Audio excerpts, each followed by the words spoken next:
I'm sitting here with Evan Hjort, who's the soloist on our upcoming Seattle Philharmonic concert. He's going to be featured in the second violin concerto by Szymanowski. Every year, the Philharmonic has our Don Bushell Competition for young artists. The grand prize is a performance with the Philharmonic.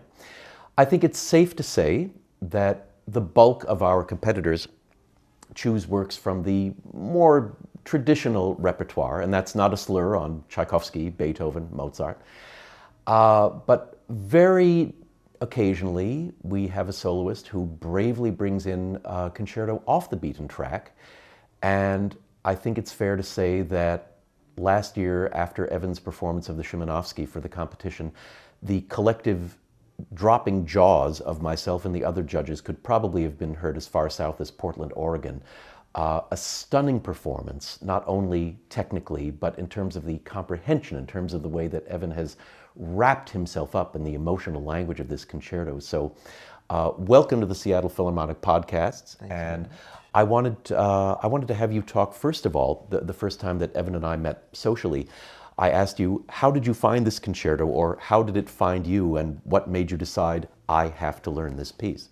It's actually, yeah, a bit of a convoluted and unique story. We love those kinds. So I was actually given a large box of antique sheet music by my piano teacher. I think he found it in some moldy corner of his church. And I was just sorting through it. You know, the majority of it was compilations of pop songs from the 70s and things I wasn't terribly interested in. But I was just sorting through a volume of Beethoven piano sonatas, and this program, this very yellowed and tattered program, fell out of the music. And it was a concert from 1923, I think the Fox Liberty Chapel in Seattle for a ladies' club. And it was autographed by the soloist who had played the concert. It was a Polish violinist, Paul Kochanski, who I had no idea at the time, but he is internationally famous and actually was a close friend of Szymanowski, premiered both of his violin concertos, was actually the consultant when Szymanowski wrote them. I just Googled Szymanowski, and then I saw he'd written a couple violin concertos, and I saw the first one, numerous performances of them, but the second concerto, there were really only 2 or 3 performances, and I just heard it and I fell in love with it. Mm-hmm. And I kind of resigned myself to most likely never getting to play it. But I think 4 or 5 years later, my teacher, my violin teacher, came up to me and he said, you know, it's time to start a new concerto. What about the Szymanowski first concerto? And I said, well, what about the second one? And he said, sure. And I've been working on it for about 2.5 years now. How many concertos do you presently have in your repertoire, give or take? I would say 15 to 20. Mm-hmm. And is the Szymanowski, would you say that it's probably the least known? By far, I think. Okay. I mean, the majority of the concertos I've learned were written around the same time period, the Barber, Shostakovich, Bartók, but definitely this one is definitely the most obscure. Mm-hmm. But I think without reason, it truly deserves a place among those really highly regarded concertos. We're filming this podcast the very, very early part of March, and the orchestra has been rehearsing the accompaniment. Evan is going to join us for our first joint rehearsal in about a week and a half. The orchestra has been falling madly in love with the accompaniment. They cannot wait to hear you playing the solo line. What sorts of things do you anticipate happening? I guess this is going to be your first time playing it with orchestra. You've played it with fabulous accompanists up to now. What sorts of things do you anticipate the rehearsal process is going to entail?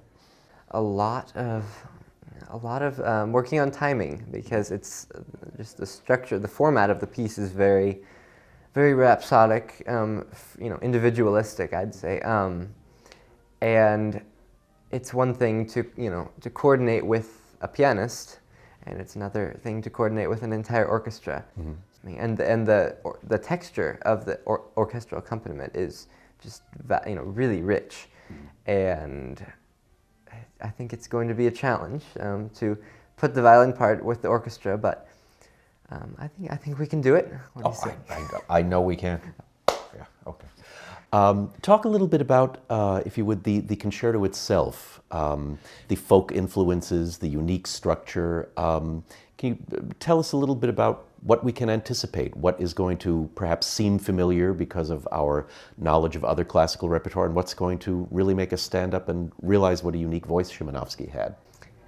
It is, like you said, primarily folk influenced. Szymanowski had three compositional periods. The first influenced primarily by the late Romantics, Strauss, Wagner, and then the second period influenced a lot by the 12-tone music of the early 20s and 30s, like Schoenberg, and then the third period, in which the second concerto was written, is primarily influenced by Russian and Polish folk music. And I think this, the second concerto highlights this sort of folk influence throughout, but each of the movements kind of has elements of those three different periods. The first one, in structure, is much more romantic. Structure and content. It's very, very expressive, rich in both the violin and orchestra parts. It follows roughly a sonata form, so classically inspired, I'd say, with a very long and difficult cadenza at the end. The second movement is definitely the most dissonant of the three. I think most inspired by the 20th century composers like Schoenberg. And then the third movement is, it's kind of indescribable. It begins with this just very murky and yet kind of desolate, entirely new material. The first two movements have very closely related thematic material, and the third movement is kind of where Szymanowski departs from this sort of folk-inspired material. And that's a long-winded overview of the piece. Mm-hmm. Is that? Not at all. Yeah, the Philharmonic, I think one of the things that we're very proud of is that we play a lot of unfamiliar, a lot of 20th century music. 21st now, I guess you'd have to say as well. But it always seems to be music with a heart that the audience takes very readily to its collective bosom, and I think between the beauty of the piece and your extraordinary way with it, we're going to have another hit on our hands. I'm looking forward to it. Me too.